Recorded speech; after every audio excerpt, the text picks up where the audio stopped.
আর এখানকার রাস্তা এত ব্যস্ত হওয়ার পরেও সবাই কিন্তু ট্রাফিক মানবে। যেমন এই পাশের ল্যান্ডটা হচ্ছে গাড়ি দাঁড়াবে এবং যাত্রী নিবে, তো তারা চাইলেও কিন্তু অন্য জায়গা থেকে যাত্রী নিতে পারবে না। আর ট্যাক্সিগুলো হচ্ছে এই পাশে সিরিয়াল বাই দাঁড়াবে, এই যে এখানে সিরিয়াল বাই যাবে এবং পরের বাস চলে আসছে এবং এরপর আগের বাসটা চলে গেল এবং পরের বাসকে জায়গা দিবে।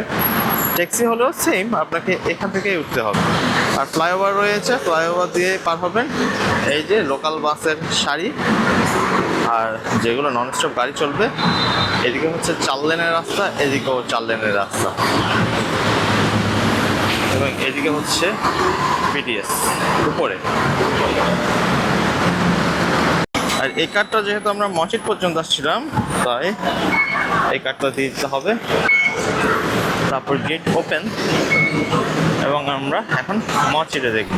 2 লেনের একটা রাস্তা। এই রাস্তাটাকে যদি আমি তুলনা করি চট্টগ্রামের সাথে, তাহলে বদরার থেকে চকবাজার যাওয়ার সময় যে রাস্তাটা পড়ে ওই পরিমাণই রাস্তা। কিন্তু দেখেন, অর্ধেক রাস্তা আমাদের এখানে তো পার্কিংয়ে চলে যায়, আর অর্ধেক দিয়ে আমরা যাতায়াত করি। ডান পাশে কিন্তু এনাফ জায়গা আছে যেদিক দিয়ে ওভারটেক করে ইজিলি যাওয়া যায়। কিন্তু দেখেন, একটা সভ্য জাতি কখনোই কাজটা করবে না। তারা সিরিয়ালটা মেনটেন করছে এবং যেটা রুলস সেটাই মেনে চলতেছে।